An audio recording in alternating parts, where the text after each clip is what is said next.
maman bakoti likamwango milolo o boza koyoka eza ya événement ya bilulu ya minene na 8e rue quartier industriel numéro 4 kotunanga eza nini c'est la destruction des hôtels 51e chapitre ba maman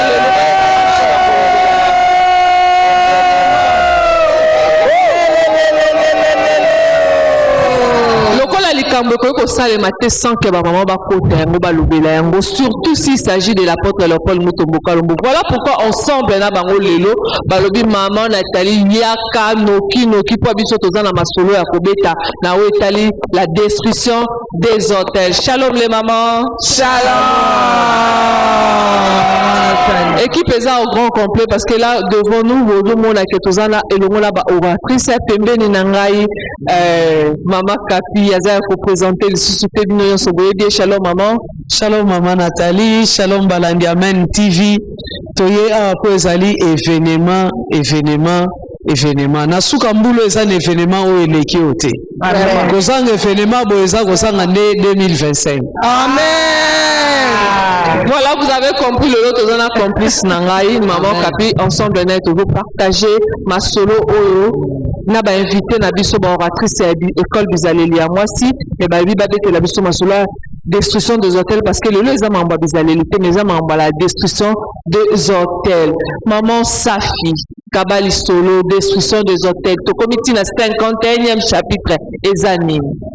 Oui, maman Nathalie, to lembaka kolobate destruction des hôtels ezakayano. Mutu alela na le bango na lingala pete. Mutu asi ayamba na enzambe. Atika pe masumu akoma pe kosambela. Mais depuis abandaka kosambela molelo na molelo.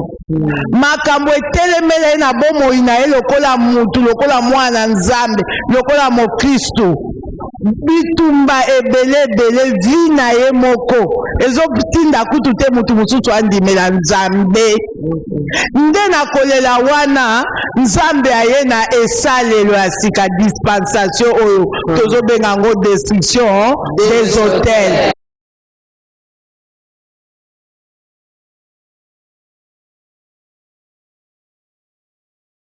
Pangusa mo Kristo mai na miso. Lolenge ni asika muto alongwa na mikakatano. C'est plus que la délivrance. Là maintenant on oblige le diable ya kotika nzoto ya mwana nzambe pe tozo mona lelo bakomi kotatola. Ndozo mona biso ba mama toye aho. Toye kaka lokola na tango ya Yesu mama Nathalie. To moni tango Yesu azali kotambola de liés alliés. Bible zolo bazali accompagné na ba mama. Ba mama o bazaka délivrance. Ba mama pe babika ka loboko nzambe na tango ya Yesu. Biso pe lelo bana ya apôtre Léopold Mutombo Kalombo. Toya awa mutu na lolenge na ya kolela. Mais grâce à destruction des hôtels, kobanda première ti lelo to komi na 51. Mutu na mutu azali tato na ye. Toya wa bato babika bikawa bakati ya na dispensation oyo na apôtre Léopold Mutombo Kalombo. OK.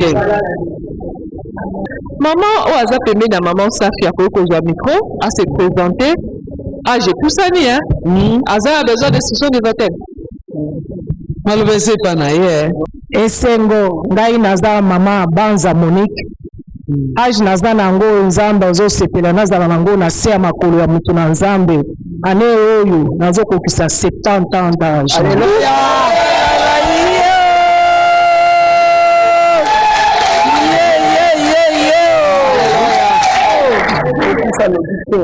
Okufa te aussi longtemps que mutu na nzambe azali oza kaka tozokoba na ye kaka olinga kokufa periode ya azalaki te aussi longtemps asi akoma na bilembo ya destruction des hôtels oyo ezali kokende kokundula biloko ekufaki elalaki toyebaki ebandeli nango te suka na yango te lelo tokomi koyeba wapi na kosimba nini na kotika ngai nakoki kotika la nsima te ngai nazolandaka nsima ya mutu na nzambe ngai moko nazokende na kobikisama libota na ngai bana na ngai bango pe bazokende na kolongwa na kati ya minyoko oyo tozalaki nango na kati na mabota na biso tala bolamu ya destruction des hôtels etiki mutu te epona age te epona mobali te mwasi te mwana te biso nyonso tozala kaka nsima ya mutu na nzambe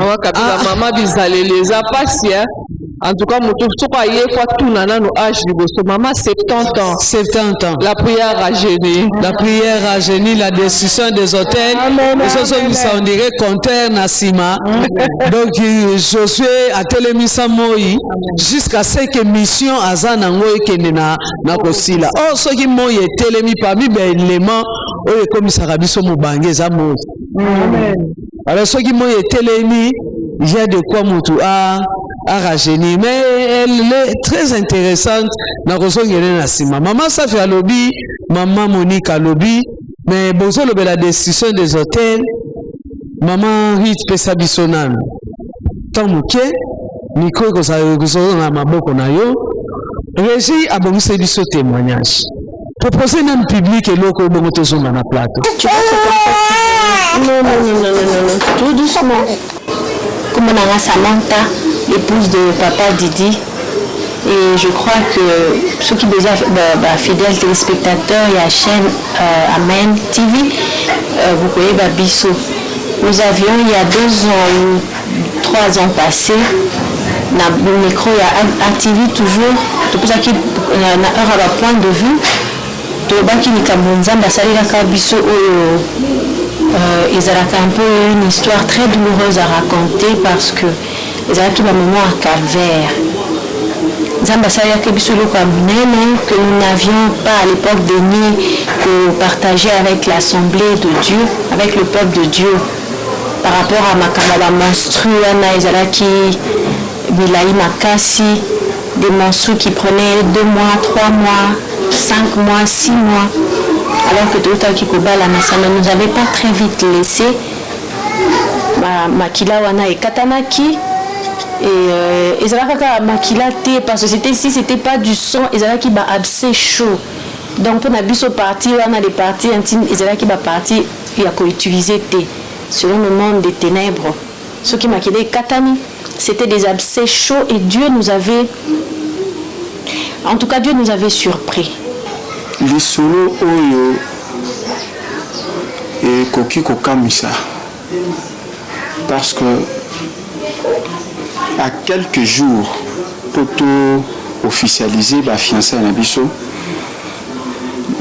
madame Nanga Azala qui est pas grande soeur nae a eu une certaine soirée a zoye bisangai que je ne pourrais pas continuer photokata tokata pourquoi parce que tu au sala examen na centre na Bondeko si je me trompe pas et que il n'y a pas de chance pour Abota yo aux fils aînés à Libota et de surcroît Kasaïen to yebi biso ni soneni ni balua ba tenaka en ce qui concerne la maternité.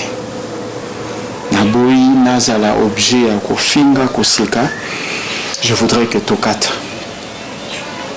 À l'époque, oui, j'ai prié, mais degré il y a kondimawana tout les lots et kokanité parce que tout ce que je lui ai dit c'est que nzamba rosunga. Nzamba mtape sarabana a osala biso grâce. Mais tango toye kokota na makambongo c'est-à-dire le 22 août 2008, pour Nabaïba Kanissa, ceux qui étaient avec nous dans la salle, Baïbi qui Toloma qui salle presque vers 22h quelque chose. Et pourtant Tolutai Kokota. Pourquoi? Parce que déjà à Koka qui Kovanda normalement, elle saignait tellement abondamment que Baninga Bazo c'était la peau na libala na biso, mais nous on n'était pas à l'aise. C'est comme ça que Tobima qui sale très tôt. Déjà avant notre mariage, j'étais à l'époque à Salongo chez ma soeur Cathy J'ai fait une semaine de règles. Elle a trouvé ça très vite louche. Elle m'a emmenée à l'hôpital au centre Bondeko.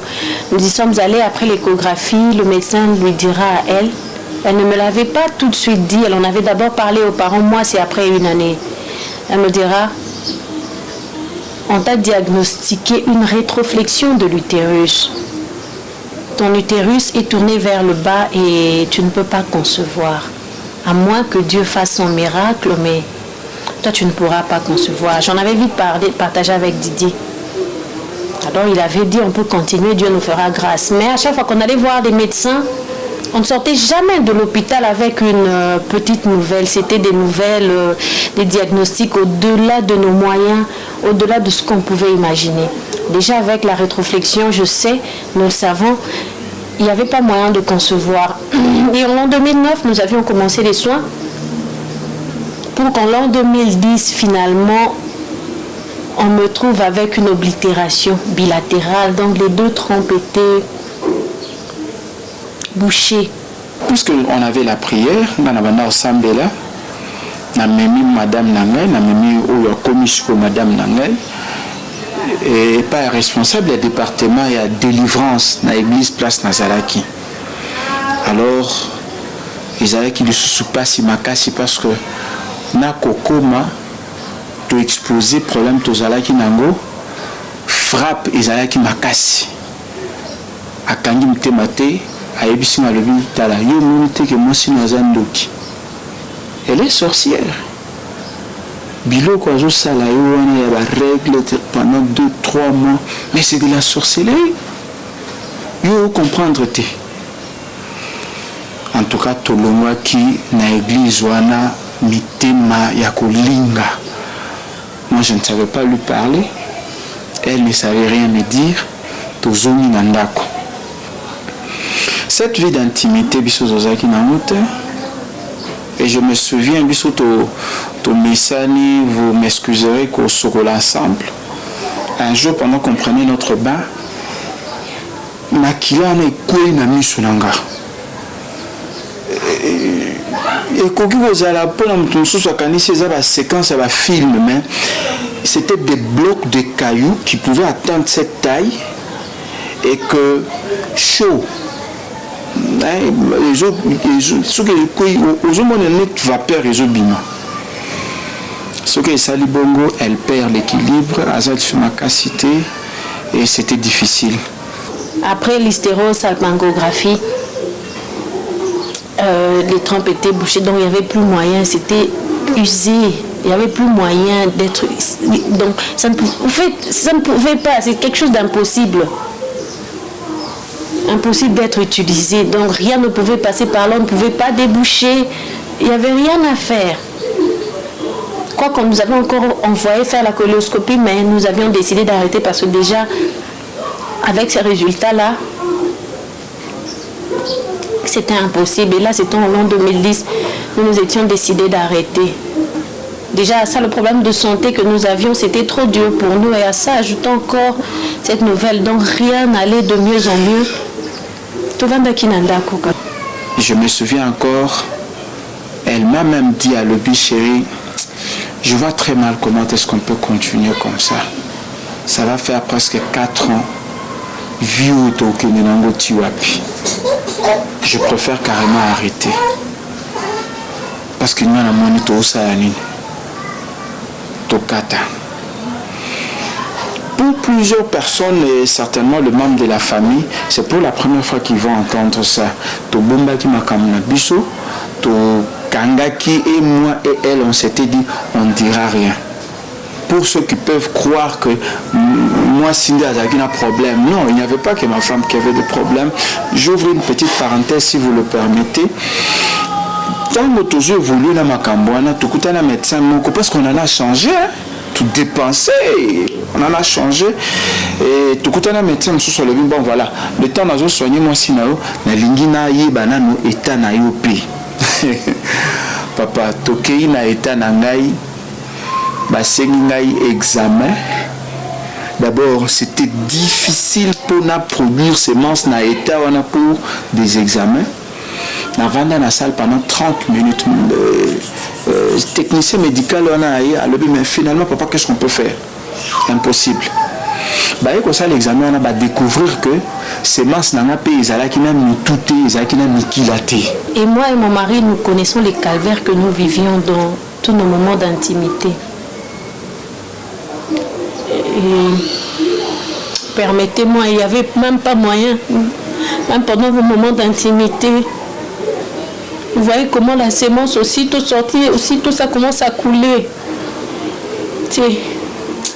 C'était chaque jour qu'il fallait, en fait, chaque fois que l'occasion se présentait d'avoir ces moments, il fallait avoir des serviettes. Donc c'était comme une corvée encore. Ça, ce n'est pas une œuvre charnelle, non, non, non. Et d'ailleurs, nous, on se dit, s'il faut chercher au mois de juin, Yango et à Conception, nous ne voyons pas le jour où nous nous sommes appelés pour avoir cet enfant. Et on n'a pas, parce que nous étions en formation à l'église. Et mon mari, il prie, nous prions, mais je reconnais quand même que mon mari prie, lui, quand c'est prière. Et vu que nous avions déjà passé des 6 mois sans passer des moments d'intimité, aujourd'hui, ça ne nous gêne pas de faire 1 mois de prière. Lui, il est comme nous cherchons encore. C'est quel jour que nous nous sommes accouplés pour avoir cet enfant? Ce n'est pas une œuvre de la chair. Ce n'est pas une. Ce n'est pas une. Je n'ai pas eu de mots. Nazo se souvenir que naoki sueur moko mutuki moko lumina na mutu tina makolo na misapi je transpirais bae bisangai que papa félicitations moi si nayo azana zemi il y a 9 semaines nabi bandela maman vous voulez dire quoi tozongi na ndako à Kevin 3 jours après parce que on se posait des questions mais et ça l'est mis quand 3 jours après je crois que c'est un samedi est-ce que c'est vrai que tu es enceinte? Mon médecin traitant lui il a ri, il a dit dis à ton mari maintenant il est capable, je le félicite, mais ça ce n'est pas l'œuvre de la chair, pasteur.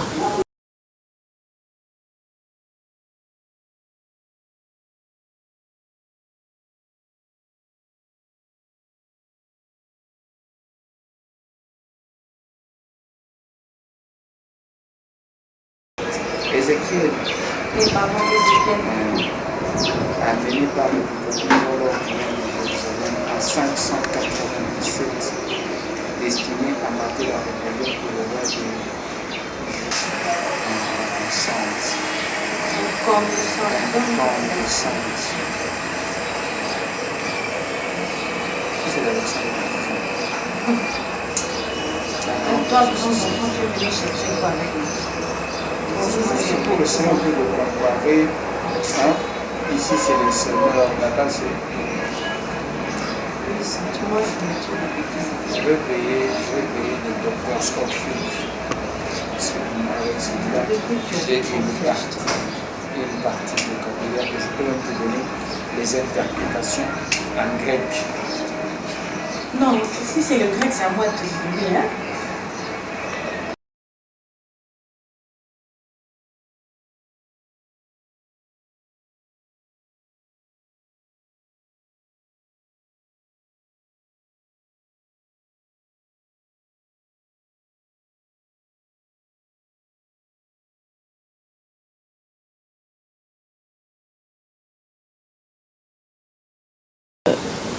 Voilà qui nous fait encore grâce. 11 ans après, aujourd'hui, en fait, aujourd'hui nous sommes dans notre 11e année de mariage. Alors que nous ne pensions même pas, c'est vrai, on se dit, par la foi, c'est facile de le dire, hein, ça va arriver par la foi. Ben, voilà qu'aujourd'hui Dieu nous fait grâce. Je reviens encore devant cette même caméra avec un enfant à la main. C'est toujours pas aisé pour moi de raconter ça. Tous ceux qui nous suivent, en fait, tous ceux qui nous connaissent, quand ils ont appris la nouvelle, parce que c'était resté caché, quand ils ont appris que ça m'a bâti, beaucoup ont accouru. Et tous venaient dire, nous venons voir si c'est vrai. Parce que c'est vrai déjà, avec la médecine, après 3 ans, on vous déclare un couple stérile. Et nous, je ne sais pas, je dirais que nous étions 4 fois stériles, déclarés stériles par la médecine. Ce Dieu est merveilleux. Le 14 mars, à 13h,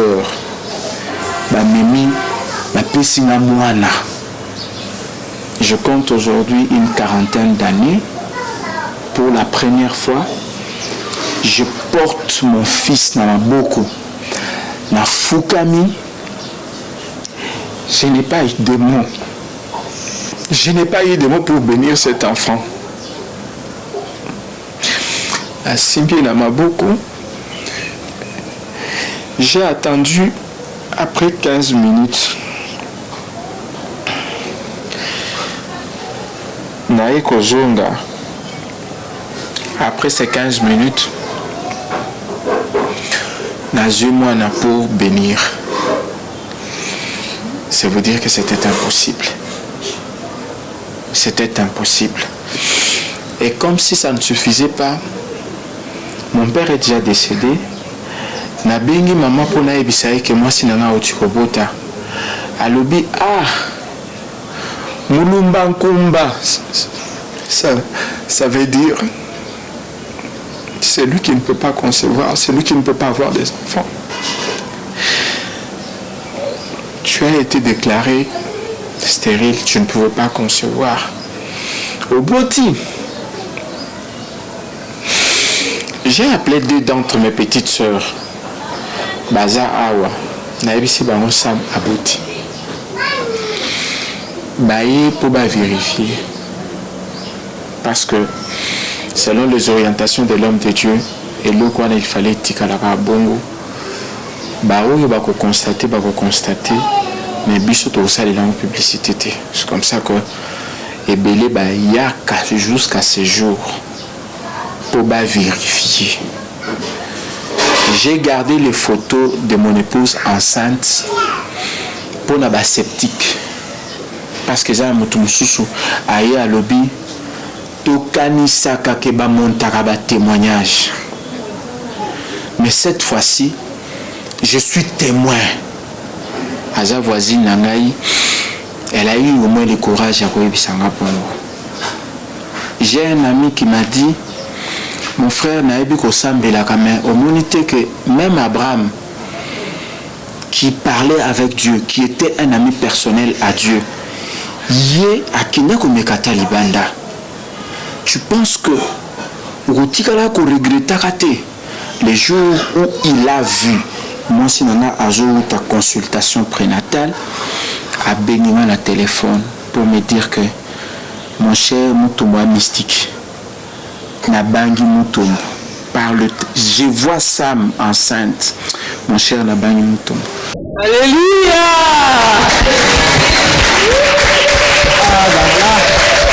Gloire à Dieu. Bolandi Amen TV comprendre ce témoignage de ça moi moulaï. Je te tika ki oyo kayango pour osoma idée. Nazala ki na maloba c'est pas ya maman Ruth. Nayoka ki ne bandeli awa maman Nathalie a posé maman question lobi. Pourquoi la destruction la destruction? Maman Nathalie, il faut savoir que délivrance c'est un processus. Ce qu'on l'a dit témoignage à maman Samantha, ce n'était pas le même jour au Bayaka de Bazouaka délivrance. La destruction des hôtels, oui. Et ça, la Batoumoussou sur le même jour, Bazouaka délivrance. Mais ça, la Batoumoussou sur un accord d'acapé, et Zali aye lelo, aye lobby, et ça, le coup, la traitement à Zozoa, qui n'ont pas comme on a koki, n'a délivré. Maman, na destruction des hôtels, Balandina Bisso, tozwa kaba information d'abord pour na Bisso moko.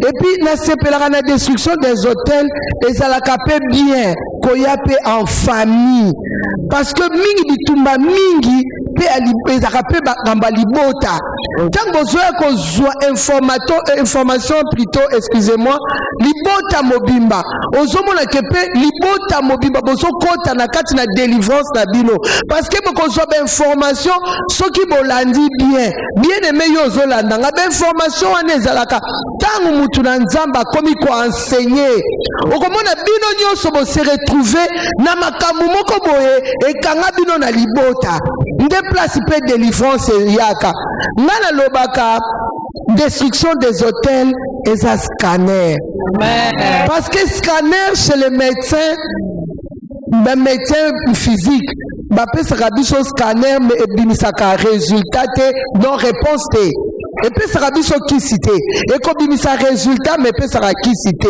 mpo na destruction des hôtels soki okotisi makolo na temple ya ministère amen eke okoti na scanner ezodetecte maladie e ezopesa na traitement mbala moko malamu ya destruction des hôtels nalingi na témoigner mokuse mama Nathalie eza na mama moko tozaka nika na ministère amen awa asala pe nzambe awa mama Nathalie mama wana abetelinga lisolo na maya miso azaki ye moko afandi makanise ye liye ezoyebisa ye oyebi ke yo tala libota na yo atali libota na ye mobimba eza libota mutu moko tazwa licence bana na batata soki batata bakenda bakoma na ba licence te atali tina mwana bebe génération ya lelo mutu moko tazwa licence mama nazoloba ke mwana naenda azwa licence azwi licence na kati ya libota bien aimé destruction des hôtels ezokangola yo fani na ndako bima na distraction chama tambe onction o ezosaisir batu ezosaisir bamama lokola ya 70 ans pe na bagénération elandi ebongo yo kozala épargne soko oye na situation na yo ozala délivré. Amen. Amen. Revenons un peu maman Kapi na témoignage très puissant au maman Samantha tu ko décortiquer les biso pour na kobeta que vie ya mutu soki abeteli le solo to koyeba te to bande comme na couple wana ko kota l'église mais dans la main mais bazana ba problème sérieux au baza ko vivre depuis tout avant mariage pendant mariage et puis vivre année pendant et après mariage baza ko vivre ba situation moko maman Kapi comment supporter ça ce qui mobile pas dans le Seigneur. C'est là où il y a maman moko ko répondre l'histoire hein? Oui on a maman Suzy juste maman Suzy. Merci beaucoup pour la parole. En tout cas maman Kapi nazota là parce que problème est couple les ba païen té parce que ce qu'on landeli bien ce sont ba chrétiens ba lukaka nzambe jusqu'à ce que même papa na biso accueilli par l'église na bango ba sambelaka bazoyebisa ye non moi soyo aza ndoki parce que biloko toomona eza yango te destruction des hôtels eza dispensation ezali tango apôtre atelemaka révéla ba mystère chacun abanda komitala azotala place nini na uti tango bango bayaki bazaki parce que toakanisa non oyo tenga na sina ndimela na koluka délivrance pourquoi non parce que bato nzambe asaleli ce sont des chrétiens mais diable akangaki bango toujours na prison et basufi c'est 4 ans eza mokie te parce que ozoka masolo ya makila 4 ans non mobali même papa bayebi nde baza wana bazotala biso que moi si aza na makila bango pendant 4 ans et de 3 mois à 6 mois makila ezotanga ye mais tiens bazali ko servir pensam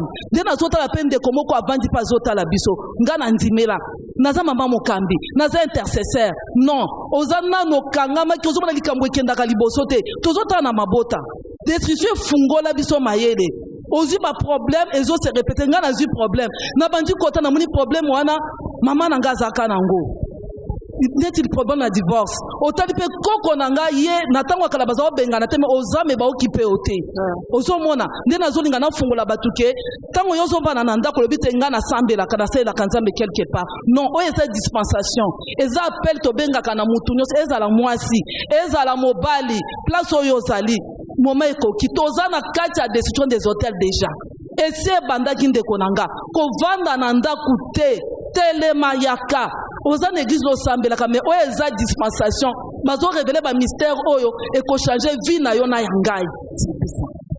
Y a-t-il Oui, maman Safi, maman. Nalingaki Mama Kapi témoignage oyo batu balanda yango bien. Tango toloba tokomi na 51e chapitre. Pour na compléter ka Mama Ritmuke. Eza lokola escalier. OK.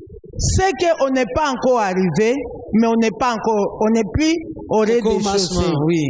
Parce que tant que tu es dans le premier chapitre, il y a un likambo spécifique à chapitre 1.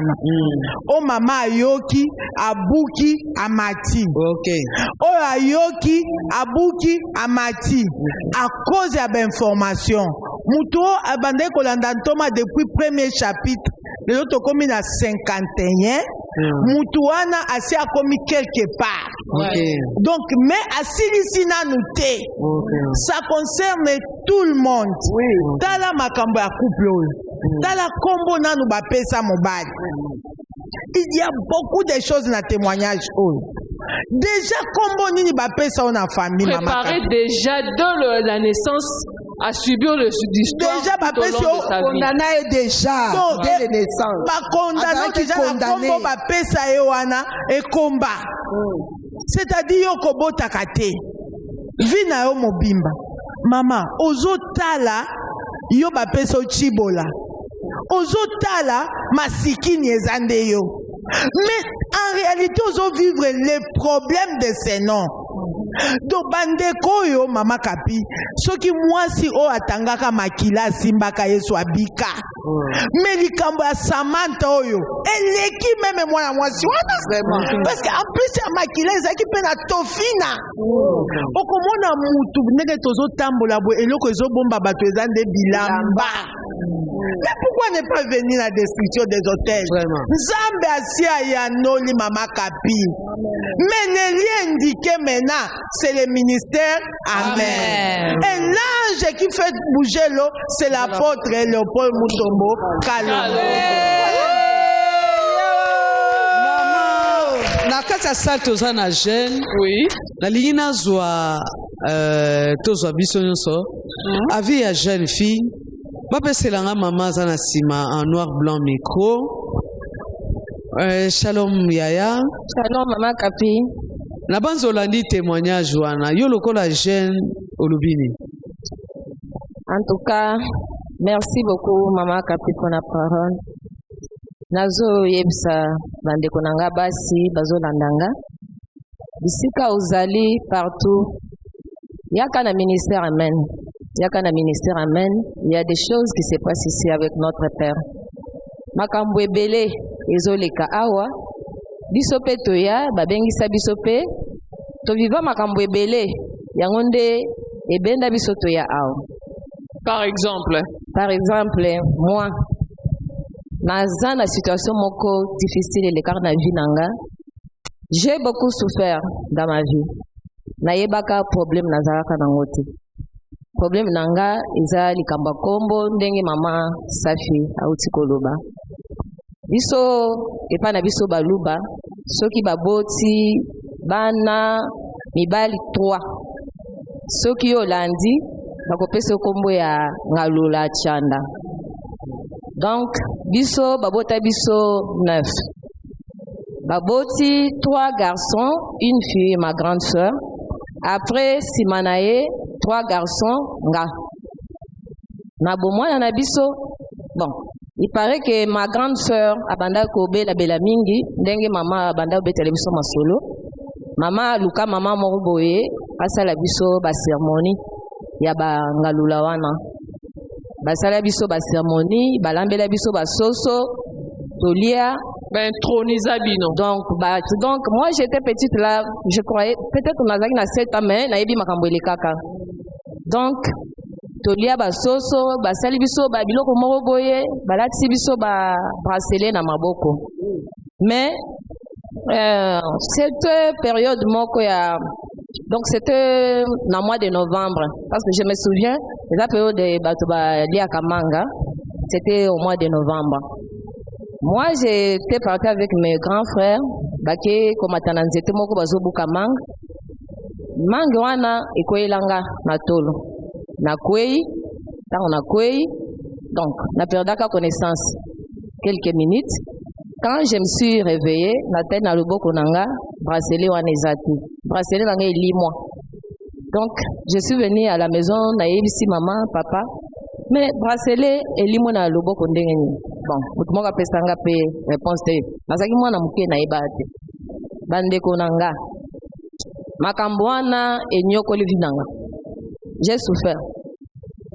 Donc, jusqu'à ce que quand on a un ministère amen, bien na yoka papa azo beta lisolo oyo pendant des hôtels amakamba kombo bapesa eloko nini esala mara tango ba sala ka ba cérémonie wana ezaneti ba balisiona géant moko boye voilà. Donc yo po mona libala eza problème. Donc na souffrir maman na souffrir na makambo wana na vie nanga mobimba. Donc et Simbakate, tout ce que j'ai fait, Naza Mayele Makadon, j'ai souffert, donc on a comprendre que les années. Mais Nakoya na ministère amen, pendant la décision des hôtels, dès na comprendre que ce problème nanga, j'ai dit non. Je reste au pied de la porte, comme ça, dans la délivrance nanga. Et j'ai beaucoup appris na Makambouebele, Ezoleka Awa, Makambouebele, Bele, Ezoleka. C'est pourquoi. Nazo bengi sapeni ndeko mwasi nakoyoka témoignage oyo ya ndeko na biso nazo bengi sa bino bana basi yo mutozana nanda kuna bino obalite mais ozomona ba phénomène moko bizarre ezokomela yo parfois ozolota tu couches avec un homme mais obala nanto parfois ozolota ozomelisa bana mais obota te il y a des phénomènes qui se passent bizarres na kati ya sommet na yo mais donc normalement ndenge ya bumutu oza bongo te mais olotaka yango. Il y a d'autres personnes aussi makambo makila oyo parce que ndenge totanga pe na ba classe na règle na ebité makapi et ça la ba 3 jours 4 jours hein, je pense. Bien sûr. Mais ce qui au moni makile komi ba une semaine 2 semaines donc eza makambo moko normal te. Donc yonde ko mwasi ozolandanga partout. Tobengisi yo yaka na chapitre oyo papa kolobela pe makambo kombo ndenga ebisa biso okomise retrouver okozwa délivrance na yo na bengisi yo ndeko nanga mwasi yaka na ministramen. Merci. Amen. Amen. Pour dire que la jeune fille est concernée. Ce qui batali sœur Nabiso Samantha, elle est encore trop jeune. Alors, osana katandaku osana ba phénomène oza ko vivre na bonzoto na yo ya mwasi. Tu es une fille vierge, très intelligente, très belle. Mais makambo oza ko bika na kuku yo moko oyebi yango. Ce qui to longoli bilamba, ce qui oke ko lala, ce qui na bain intime, osana ba biloko oza ko koka ko expliquer te. Oyo pe munganga zo pesa kaka ba kombo zo pesa ba kisi mezo sila te. Okotika la ko bomba kama nguna na yo na nsoto jusqu'à quand. Il faut bokabwana. Il faut obima la situation wana parce que virginité ekokaki kutunde ko eza déjà façon yomoko omi protéger omi bateli pourquoi on vivre biloko ya oyo ata kutu ba oyo ba sa de vierge ba so vivre en moté. Comment une fille vierge peut faire 4 mois ya pareil alors que oyo asi ayebi mibali 3-4 jours après avandi na kimia ozoboko la maladie eza bilanga te. Pas du tout, maman Kapi. Balobi, la foi vient de ce qu'on entend. Ok. Pose la prise de conscience, il faut yoka. Il faut l'enseigner, dès qu'on permettre au banda processus na yo, il y a des délivrance toko la ba maman ba otu koloba ke toko bitina 50e chapitre parce que les a processus au étage moko escalier moko maman na maman azako mata. Mais maman Kapi toza koko ba 51e chapitre, les mamans en parlent. L'homme de Dieu a l'obaki que moi si asala table rase. Connaissance na abomba. Mbalo yo ezali kambu mususu. Maman aza juste à côté de nous. Shalom maman. Na makambo ya décision des hôtels nakoki kolobela eloko ya motuya oyo emarka bomoi na ngai na libota onga na uti. Banda to banda na premier chapitre jusqu'à 51e chapitre. Ce qui m'a beaucoup remarqué, oyo ngai na sepelaka na papa nanga Thomas Léopold Mutombo Kalombo. Papa ya mokili mobimba na sango malamu. Ezali chapitre 40. Si je me trompe, Maman Kapi akoki ko corriger.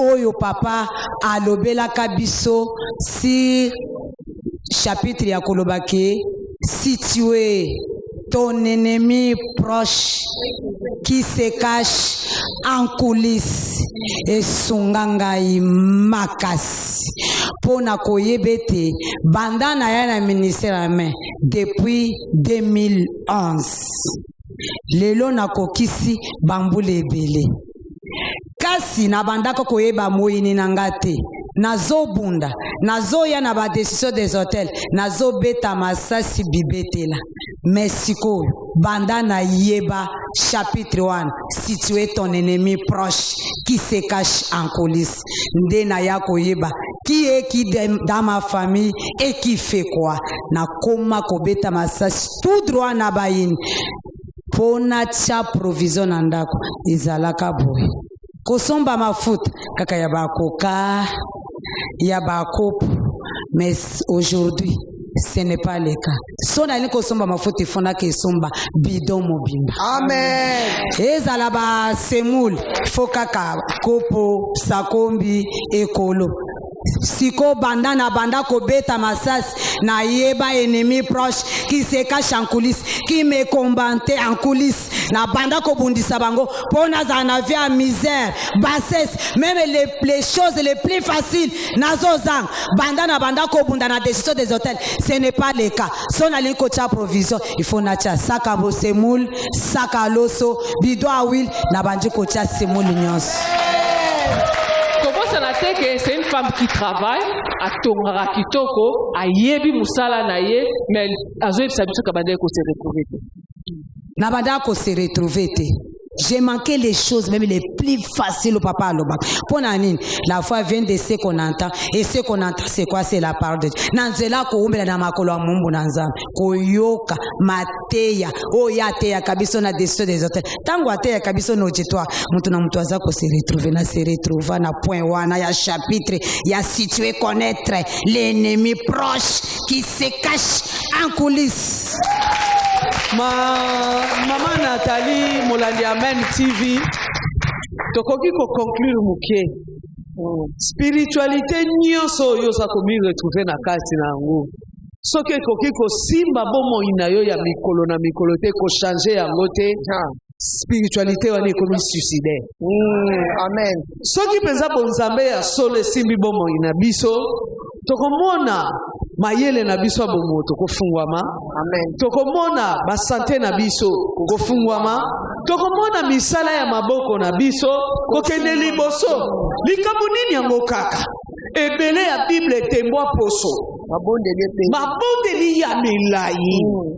Ba jeune prière bangomba nyonso ya kisasa tosilisa.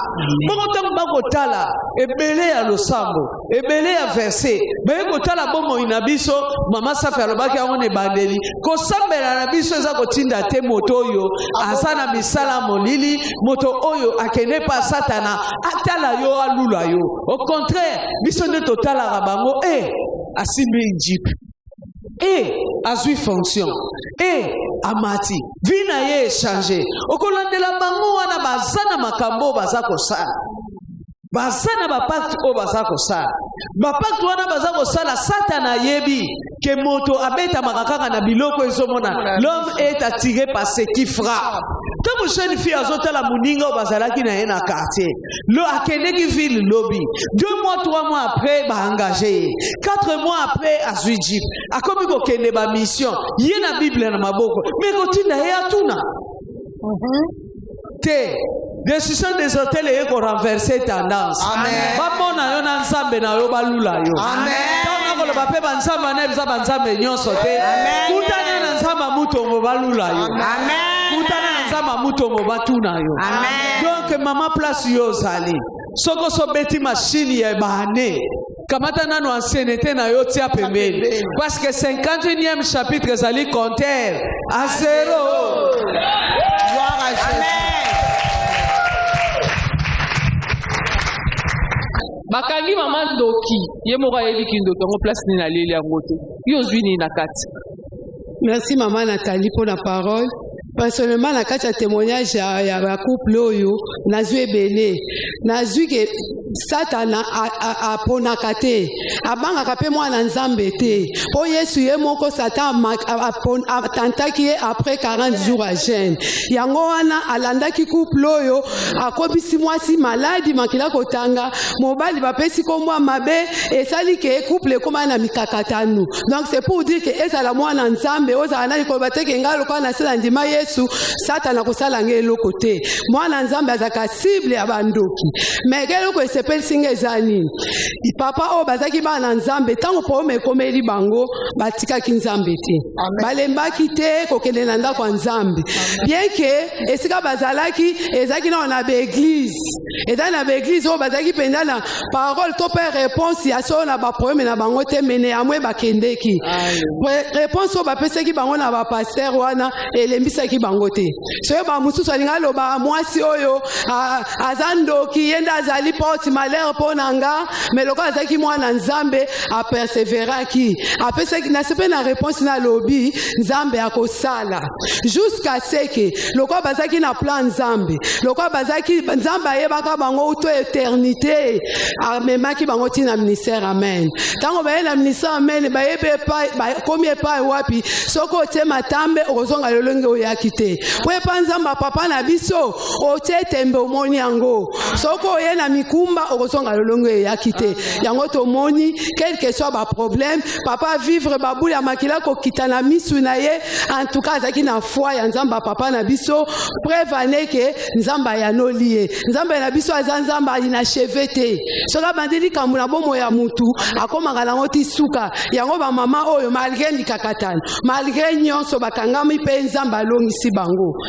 bamama Nathalie ngai na témoigner mwa moke oyo concerne ngai mpe naza mwana nzambe lokola bana nzambe nyonso naya na ministère amen ntongo depuis 90 malgré naya na ministère amen vie ya misère kande mama nani azoloba mama Rose autoloba kotatone b'incertitude b'instabilité jusqu'à ce qu'à 18e chapitre apôtre alobi na biso makambo ya bafamille toyeba bafamille balien na biso makambo ya kala eleka na mabota nde naya kodécouvrir apôtre aloba na biso phrase moko abi faut connaître les ennemis pour bien les combattre nde naza boye naza totalement différent na bamembre ya famille parce que ngai nazwi bainformation kouta na papa na biso koyeba kocombattre baloi établi bahéréditaire mabota bamaladi héréditaire eboma bapapa bayaya presque bafamille nyonso ekufi pas plus tard que dimanche passé touti okunda neve na ngai ya 30 ans na diabète wana nde eboma bapapa bayaya presque toute ma famille.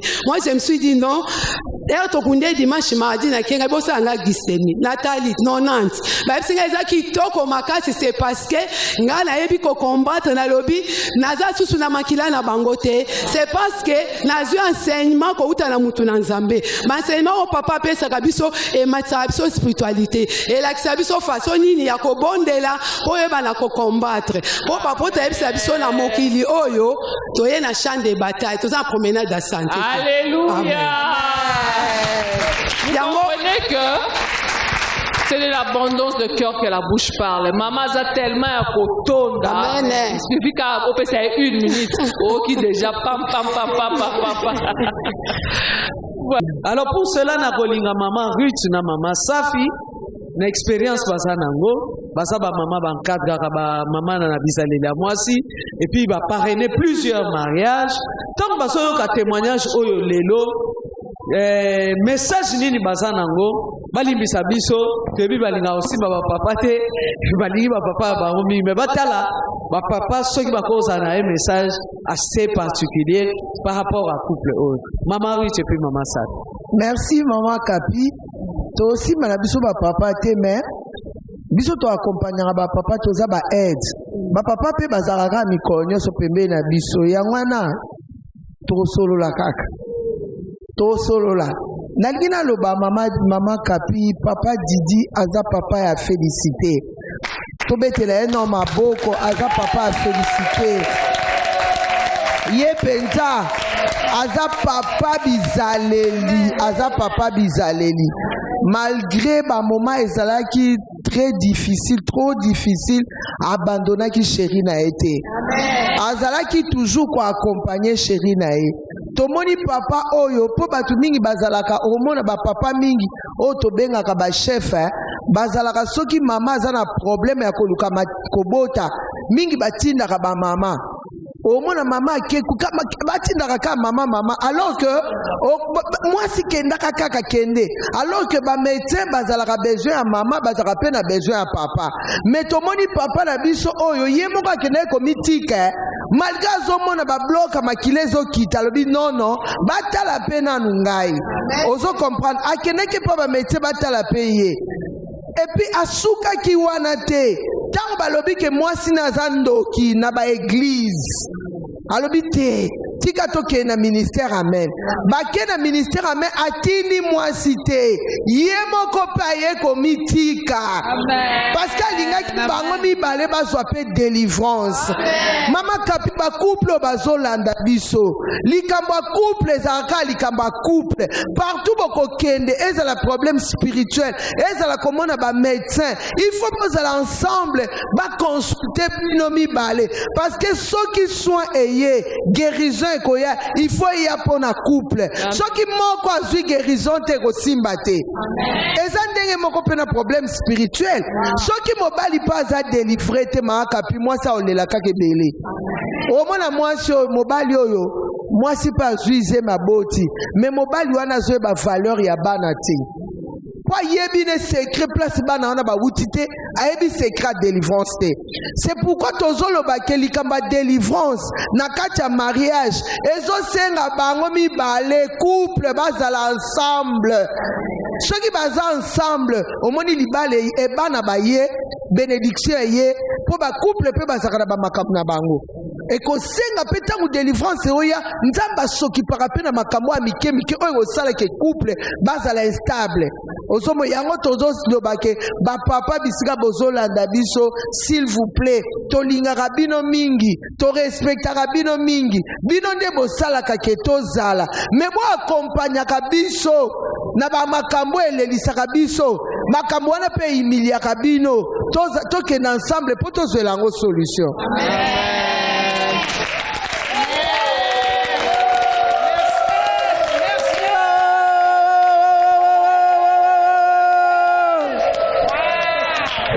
Maman Rita lobi likambo ezolelisanga eza ko humilier yo.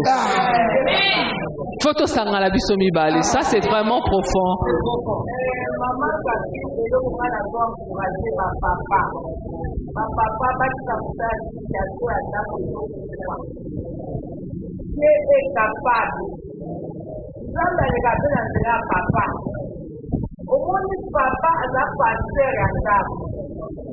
Papa azabu oyo apesaka vi na kati ya ndako okomona mingi na basysteme na biso mingi toza bapasiata me ntango papa azosala likambo ya makila wana eza pesa biso ozomona meme bilongi ya bana ntango ezokima okomona papa aboti mwana wana kokani na yayana ya mwasi Bakisha moko seribu, ole kokana mama na papa te, atomoka isya de mike et de papa, par responsable à ma famille.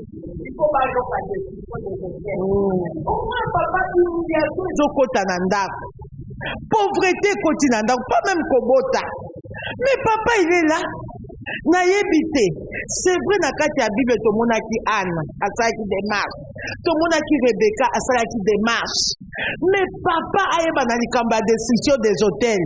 Yé moko papa pe aza concerné. C'est lui le chef. C'est lui le chef. Ayeba tango papa zoti asili la spiritualité, a comprendre. Ndenge ni ako diriger ba prière na ndako po ba koma na délivrance.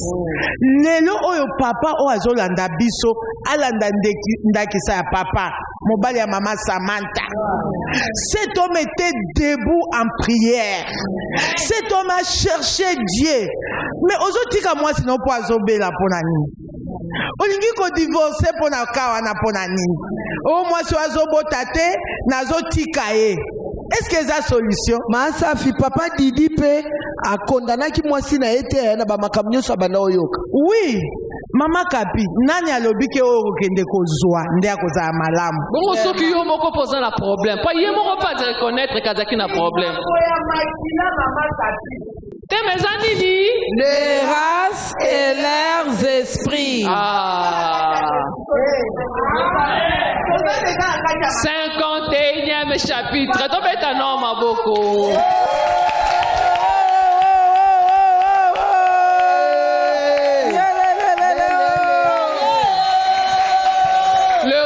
Et leurs esprits, yangonde l'homme de Dieu azako développé. Nous vous invitons déjà essayer bandio tout na te za mu colonie teto za déjà na ben il y a destruction des hôtels yo ya kaka to za la kawana mercredi, jeudi, vendredi et puis dimanche dans la réaction de grâce pour rendre grâce à ces dieux. Boya makamba minene ba révélation o ba maman bazako décortiquer o ezo bimande na maman o na maman o ndoko zo par na yo parce que mutu na mutaza koya azakozwa pardon et l'homme de Dieu a des table rase yo kenda on a yoka déjà nazalaka déjà nalanda déjà ba chapitre oh l'homme de Dieu lobi eza table rase compteur ezongi a zéro mama na bakisi epa ya mama Safi ti tolobaka Rebecca botana na bondela Isaac.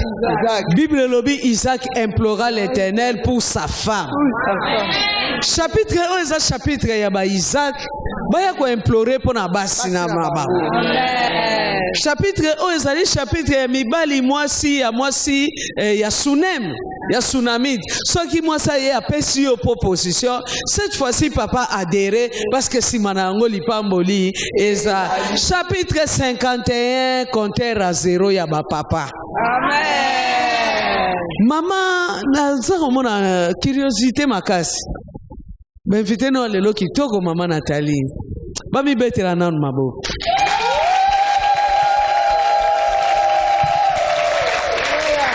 Nazo luka mikome na moni maman yaza na mi voilà.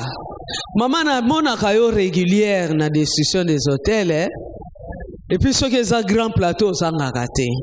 Betela bisonani yona décision des hôtels alliance ango complicité ango ezaka likamuni. Vraiment nzamba papa na biso za lokumu. Donc benga nzamba papa na biso eza Jésus-Christ de Nazareth. Okay. Seul, l'unique, le véritable. Okay. Donc nous sommes dans le véritable. Vraiment maman koya le ministère amène au papa le baraso koye okutani avec un grand esprit. Et là vraiment signe que l'eau est bio. Et là on va que l'eau est banga parce que pour nous là vraiment adresse mou ya kitoko. On a vraiment qu'on s'est retrouvé.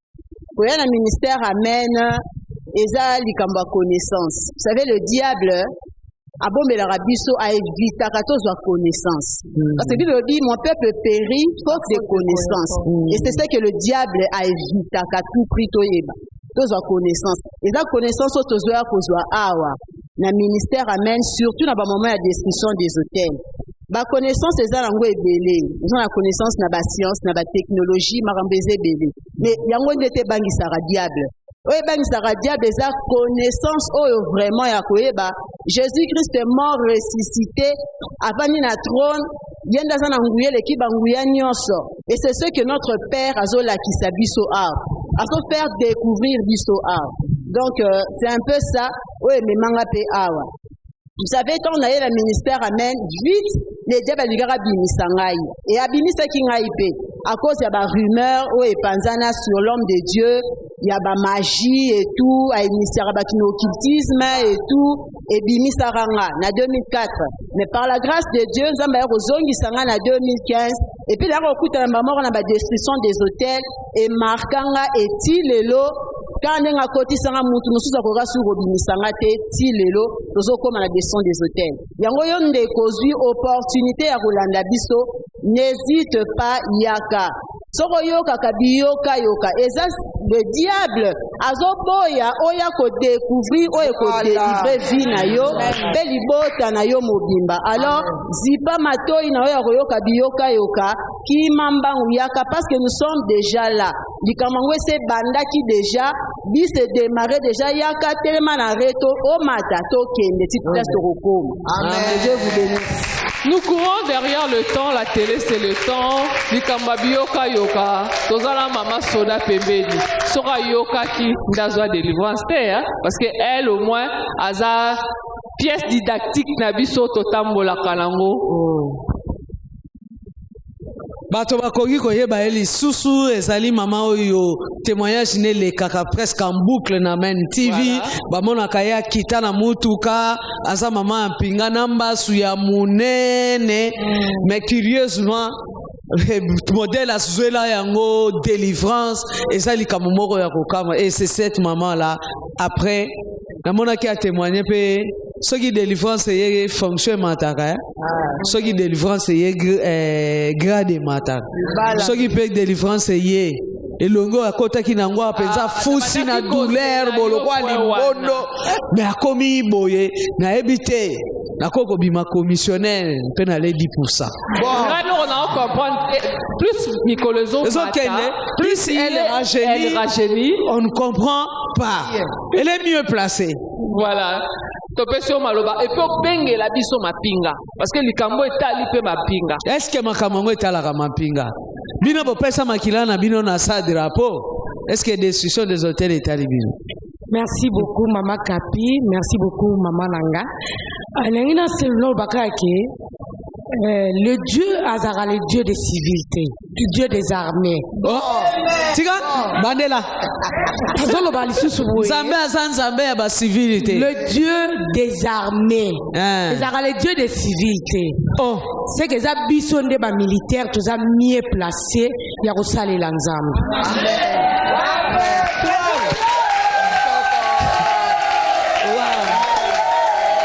Nzambe azalaka nzambe ya mapinga.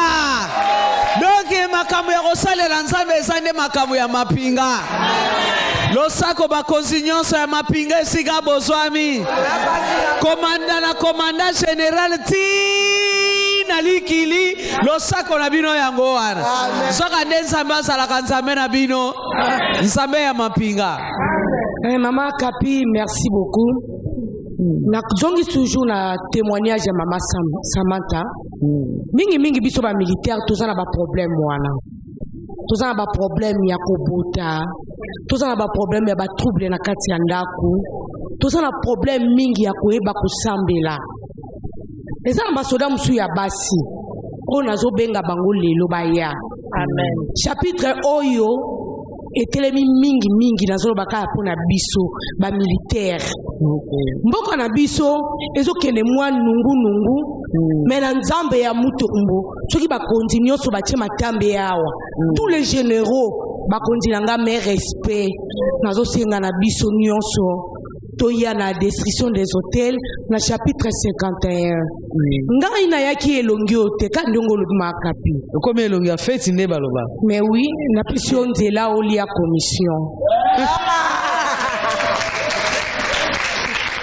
Mama Kapi ngai to pe na landaka ke kuna babimisaka bambisi ba magorodo na lingai na tikala lisusu ate bien na lingai na yate nzama mutombo asale lingai na kota ya kolela me na koma ya esengo na kota awa nazala ikolata bateni soki na lati kitoko seke teni elamba malongeza ya kite elingo bani nazalaka pe na bavi wana kakati Makapi naza otonga soutien mais nazo salaire nazo prime na otonga soutien Makapi na osala na ba sous-vêtements bo eskizenga eza écran faut na témoigner mambonene ya nzamba ya mutombo elelo na nzamba kene ko s'occuper na mutu tina ba détail ya molinda te mama faut na lomba po mama na grandeur ya nzamba ya mutombo ngai yo nazalaki mwasi ya masanga na babar na kozwa salaire mais kosila nyonso na bar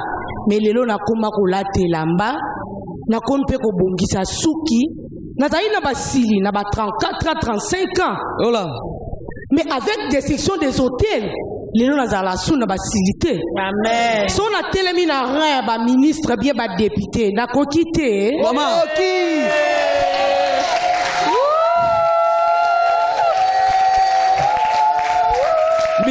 mituna ya biso. Mituna ya biso. Yango na ina loba na général moko mokundi na ngai ya mwasi. Ne respect maman général Odette. Maman général Bolingo. En tout cas, ba maman tocha matambe. Ba colonel, ba kontinanga, ba major, ba capitaine, ba lieutenant. Awande esikanga na sokwama. Amen. Awande sika ba pesinga valeur. Amen. Nde sika na ozula ba fonction awat. Amen. Nde sika oyo lelo nda kunanga ekomi pendenge komi wana. Amen. Nga pe lelo na komo fa na camp officier, ba pesanga valeur, na komo somba saki ya fufu.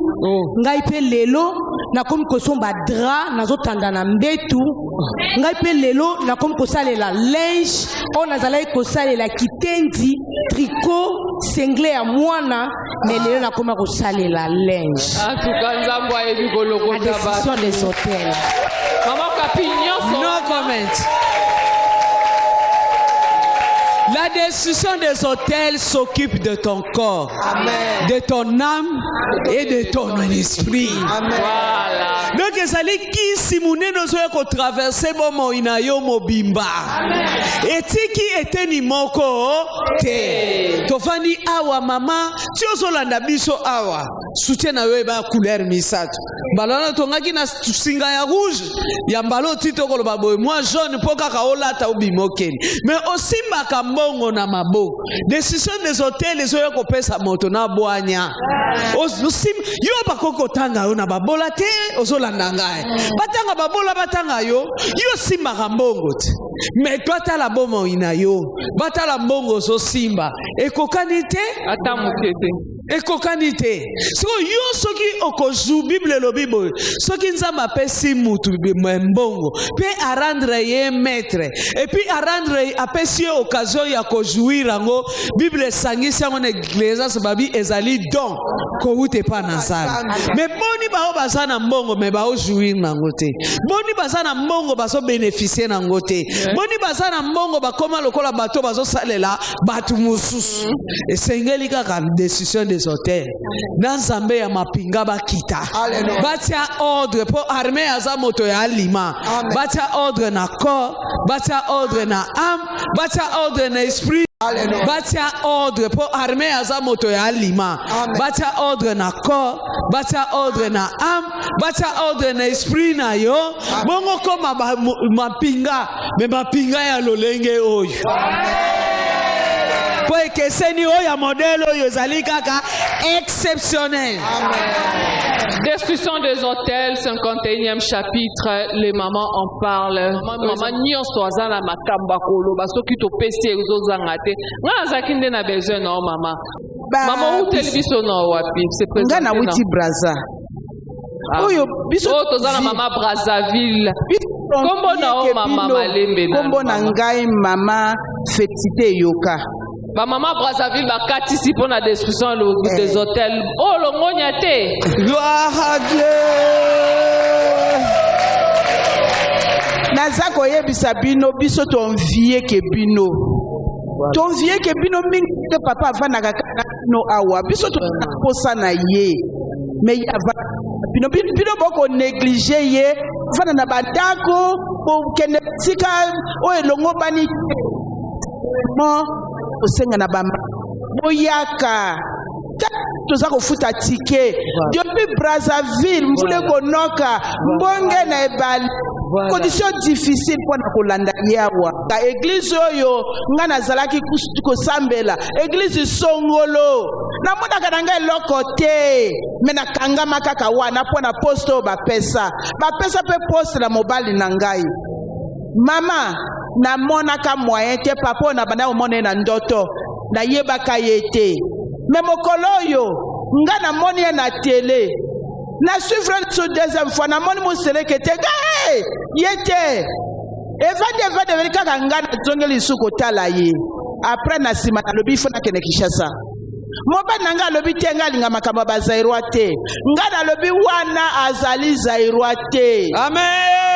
azali moto mosusu azaza irwate na telemi na mabondeli na lobi nzamba mutombo yo moko sala ndenge asalaki na se retrouver ki awa na joie délivrance nazalaka na eloko moko na kati ya nzoto na biso basi na yebi yango te eza kopema na kati ya uterus eza kolia nga mino na yebi eloko yango te na lobi so nga na kenda l'hôpital bakopesa ngai comment on appelle ça bakopesa nga résultat oyo eko décourager nga na kende kaka ipa papa eyaka nga ipa papa na zongi Brazzaville na yidi susu na zongi Brazzaville naza ko continuer ko kende prière kuna na ndenge pata bakimbangu na yebite amen décision des hôtels maboyaka biso toko uta Brazzaville tozako yaka pona nini bino moko boko mona pasi awa boyaka ba mama boyaka oya yokinga ayaka kozwa délivrance amen puisque toza kaka na discussion des hôtels ba mama Brazzaville na ba papa toza ko inviter biso to katisa to yaka kozwa délivrance na biso.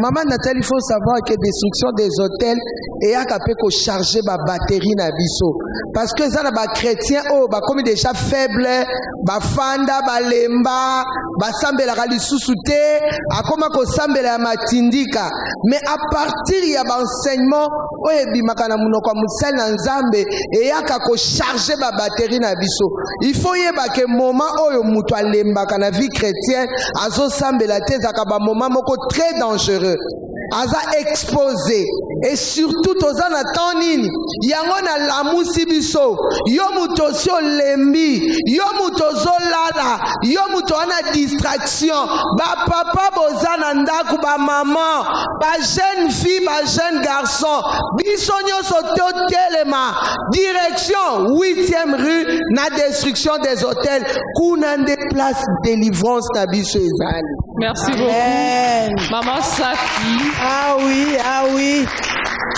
Merci maman Nathalie. Pendant la destruction des hôtels, ils ont rappelé moment ya mutu abongisa na nzambe. Tout le monde a pendant la destruction des hôtels, moto na nzambe parce qu'ils ont bilé ya bana. C'est pour les chrétiens. La destruction des hôtels d'apprendre à moi na nzambe.